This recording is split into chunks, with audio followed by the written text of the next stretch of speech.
तो आज हम कक्षा 8 के लिए पाठ नंबर 21 पद परिचय एवं उपवाक्य करने जा रहे हैं। तो सबसे पहले इसकी परिभाषा जान लेते हैं। शब्दों के दो रूप होते हैं। एक तो वह जो शब्दकोश में दिया जाता है जिसे हम मूल शब्द कहते हैं। दूसरा वह रूप है जो वाक्य में संबंधित तत्वों के साथ प्रकट होता है जिसे पद कहा जाता है।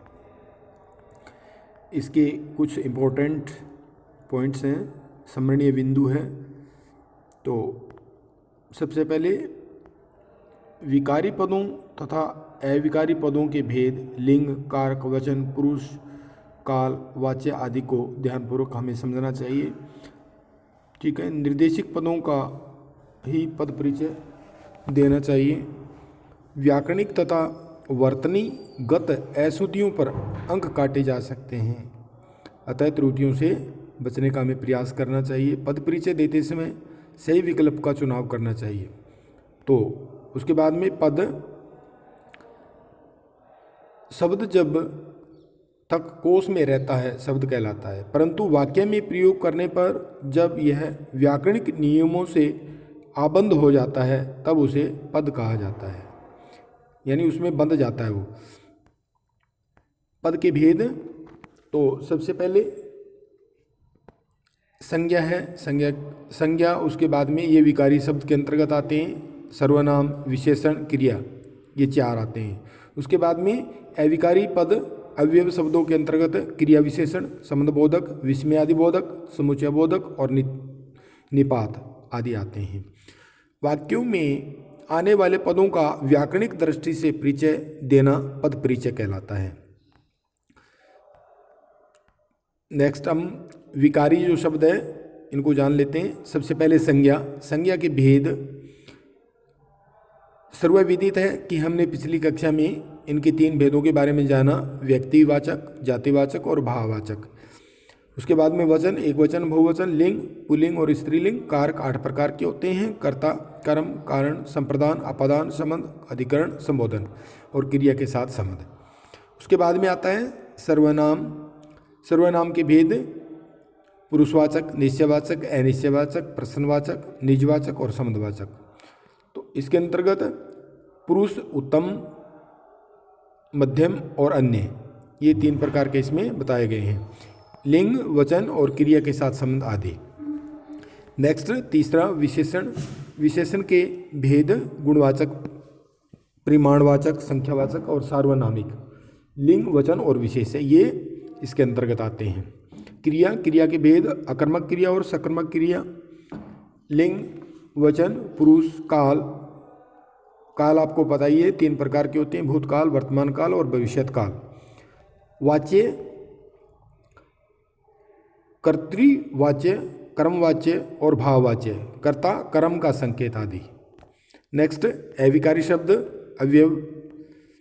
क्रिया विशेषण के भेद काल, स्थानवाचक, रीतिवाचक, परिणामवाचक, परिमाणवाचक। जिस क्रिया की विशेषता बता रहा हो उसका संकेत समुच्चयबोधक, संबंधबोधक, विस्मयादिबोधक, निपात, उनका संबंध आदि ये इसके अंतर्गत आते हैं। उसके बाद में इन सभी के हम उदाहरण देख लेते हैं। संज्ञा पद परिचय। राधा कक्षा में बैठी है। राधा संज्ञा, व्यक्तिवाचक संज्ञा, स्त्रीलिंग है, एक वचन है, कर्ता कारक है, बैठी है, क्रिया की कर्ता है। कक्षा है वो संज्ञा, जातिवाचक संज्ञा, स्त्रीलिंग में आता है, एक वचन है, अधिकरण कारक है, बैठी है, क्रिया से संबंध है। सर्वनाम पद परिचय।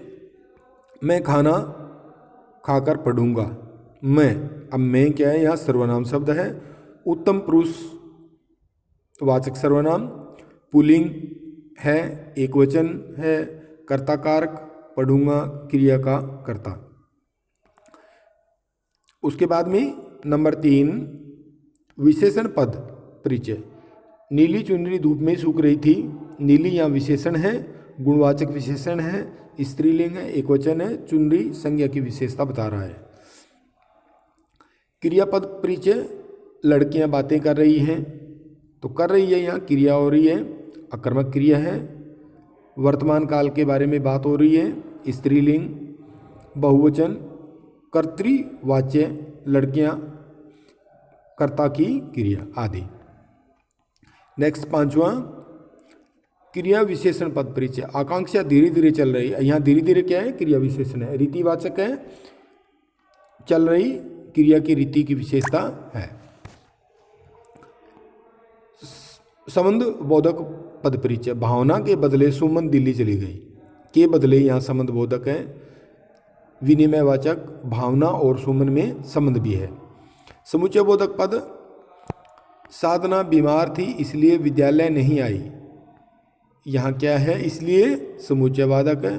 समुच्चय बोधक परिमाण दर्शक, समानार्थी, समानाधिकरण, साधना बीमार थी और विद्यालय नहीं आई, उपवाक्यों को जोड़ने का कार्य, परिणाम स्पष्ट करना। नेक्स्ट आता 8वां, विस्मयादिबोधक पद परिचय। वाह क्या दृश्य है, वाह, वाह क्या है, या विस्मयादिबोधक प्रसन्नता सूचक है और दृश्य का प्रशंसा सूचक पद है। नेक्स्ट आता है अपना पदबंध। पदबंध अर्थात पदों में बंधा हुआ। वाक्य में एक से अधिक पद मिलकर एक इकाई के रूप में व्याकरणिक कार्य करते हैं, तब ये पदबंध कहलाते हैं। जैसे राम पुस्तक लेके जा रहा है, तो पुस्तक है वो पद है। विज्ञान, राम विज्ञान की पुस्तक लेकर जा रहा है, विज्ञान की पुस्तक वो क्या पदबंध के अंतर्गत आती है। ये हमने इनके बारे में पहले पढ़ चुके हैं, जो इनके कारक हैं। नेक्स्ट, उपवाक्य के भेद। ये 2 प्रकार के होते हैं। प्रधान उपवाक्य, वाक्य में प्रयुक्त वह उपवाक्य जो दूसरे पर निर्भर नहीं होता, प्रधान उपवाक्य कहलाता है। जैसे माँ बाजार गई, पता नहीं कब आएगी। अब जो माँ बाजार गई, क्योंकि वो प्रधान है, उसकी मर्जी चलती है, वो जब आएगी तब आएगी। आश्रित उपवाक्य, वाक्य में प्रयुक्त वह उपवाक्य जो दूसरे उपवाक्य पर निर्भर रहता है, आश्रित उपवाक्य कहलाता है। आप कल नहीं आए तो मैंने मोहन को प्रवेश पत्र दे दिया। अब तो मोहन को प्रवेश पत्र दे दिया, यानी आश्रित उपवाक्य उसके ऊपर निर्भर हो गया वो। आश्रित उपवाक्य का पूर्ण भाव जानने के लिए प्रधान उपवाक्य की सहायता लेनी होती है। आश्रित उपवाक्य 3 प्रकार के होते हैं, संज्ञा उपवाक्य, विशेषण उपवाक्य और क्रिया विशेषण उपवाक्य। तो प्यारे बच्चों, आशा करता हूँ सभी बच्चों को ये पाठ समझ में आया होगा। कुछ नीचे महत्वपूर्ण बिंदु दिए गए हैं, उनको आपको ध्यानपूर्वक पढ़ करके उनको मनन करना, उनको याद करना है, ताकि आपको परीक्षा के लिए उपयोगी हों। जय हिंद, जय भारत।